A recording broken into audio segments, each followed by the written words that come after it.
Hello students, welcome back on my channel.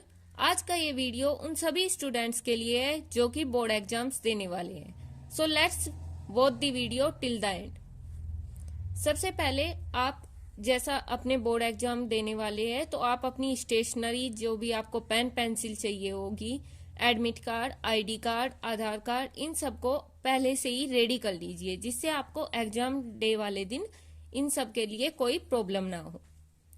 Otherwise बहुत ज्यादा hectic हो जाता है जब आप एग्जाम डे सेम डे ही अपनी स्टेशनरी, एडमिट कार्ड और इन सब चीजों को कलेक्ट कर रहे हैं। हो सकता है कि आप कोई चीज घर पर भूल जाए, इसलिए पहले से ही आप अपना सारा स्टेशनरी कलेक्ट कर लीजिए। सेकंड थिंग जो सबसे इम्पोर्टेंट है और हर स्टूडेंट का क्वेश्चन है कि रिवीजन कैसे करें। इस टाइम पर आपको रिवीजन कैसे करना चाहिए, मैं अपने कुछ पर्सनल एक्सपीरियंस से आपको कुछ टिप्स दूंगी। I hope it will be helpful for you to make effective and scoring for your exam time. Mostly student सोच रहे होंगे कि सैंपल पेपर्स पढ़े या फिर एनसीईआरटी करें। मैं आपको अपने पर्सनल एक्सपीरियंस से बताती हूँ कि सैंपल पेपर का टाइम मोस्टली दिसंबर से जनवरी था, जब आपको सैंपल पेपर कंप्लीट कर लेना चाहिए था।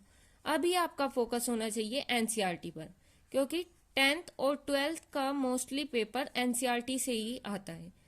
अब सबसे पहले अपना एनसीईआरटी का रिवीजन कंप्लीट कीजिए।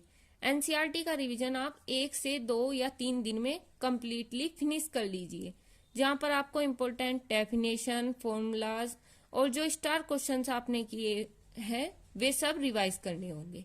अभी आप एनसीईआरटी को line to line go through नहीं कर सकते हैं, इसलिए केवल आपको एनसीईआरटी के इम्पोर्टेंट और हाईलाइटेड पॉइंट्स को ही रिवाइज करना होगा। And next point is before and after exam day. Suppose कल आपका एग्जाम है, तो आप एग्जाम से पहले दिन और एग्जाम वाले दिन को कैसे मैनेज करें। जिस दिन आपका एग्जाम है उससे पहले दिन आप अपना कंप्लीटली रिवीजन फिनिश कर लीजिए, या तो आप उस दिन अपना टाइम को मैनेज करके रिवीजन कीजिए, बट आप पूरा टाइम रिवीजन मत कीजिए, क्योंकि इससे आपका जो माइंड है वो फ्रेश नहीं रहेगा और एग्जाम का प्रेशर आपका बढ़ जाएगा। इसलिए एग्जाम से पहले दिन ही अपना रिवीजन कंप्लीटली फिनिश कर लीजिए। अच्छी से नींद लीजिए, 8 to 10 आवर स्लीप, जिससे आपका माइंड जो है एग्जाम टाइम पर फ्रेशली वर्क कर सके।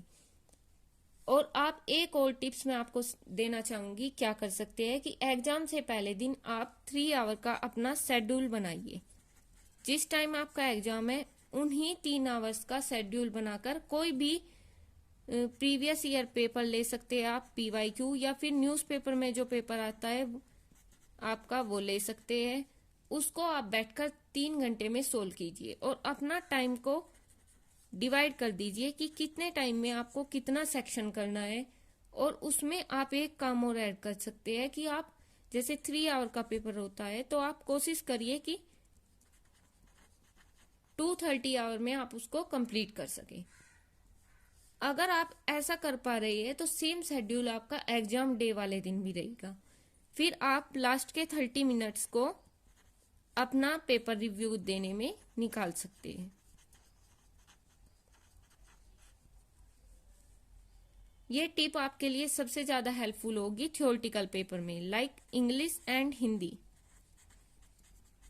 मोस्टली टॉपर स्टूडेंट्स को भी ये प्रॉब्लम आती है कि थ्योरी के पेपर में उनका टाइम मैनेजमेंट नहीं हो पाता है और स्पेशली इंग्लिश के पेपर में उनके क्वेश्चंस छूट जाते हैं इस वजह से। तो आप इंग्लिश और हिंदी के एग्जाम में ऐसा कर सकते हैं कि आप एग्जाम से पहले दिन 3 आवर का टाइम लीजिए, completely secure and happy space में आप बैठकर अपना पेपर दीजिए और उसको इतने टाइम में आप कंप्लीट कीजिए जिससे आपको टाइम मिल सके पेपर को रिव्यू करने में। Next tip is time management. जैसे मैंने आपको अभी बताया कि आप पहले दिन बैठकर पेपर दे सकते हैं, जिससे आपको टाइम मैनेजमेंट का आइडिया हो जाए कि आपको किन चीजों में टाइम लगता है, किन चीजों में आप इजिली उसको कर सकते हैं। दूसरा आप क्या कर सकते हैं, जिन पेन को आप पेपर में लेकर जाएंगे, सपोज आप पेन से लिखते हैं या फिर मोस्टली स्टूडेंट बॉल पेन का यूज करे, क्योंकि जेल पेन जो है उसकी इंक जो है स्प्रेड हो जाती है, इसलिए जेल पेन को अवॉइड करना है और आप बॉल पेन का ही यूज कीजिए एग्जाम टाइम में।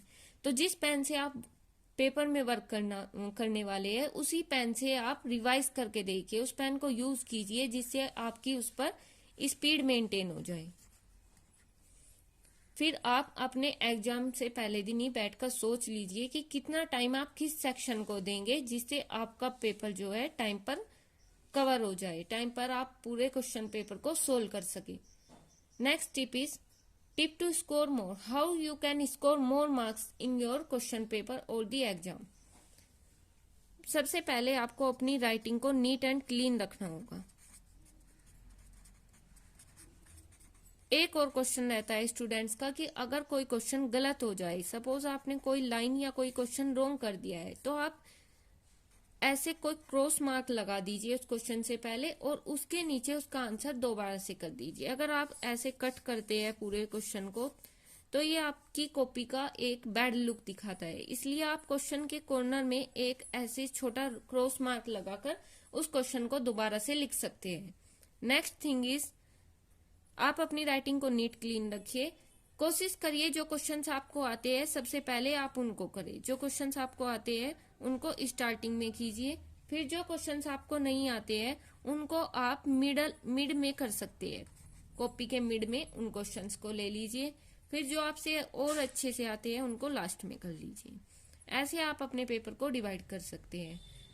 अगर आपको किसी क्वेश्चन में बिल्कुल भी कुछ नहीं आता है लेकिन आपने उस चैप्टर को पढ़ा हुआ है और आपके माइंड में कुछ चीजें हैं उससे रिलेटेड, तो आप उस क्वेश्चन में उन चीजों को पुट कर सकते हैं।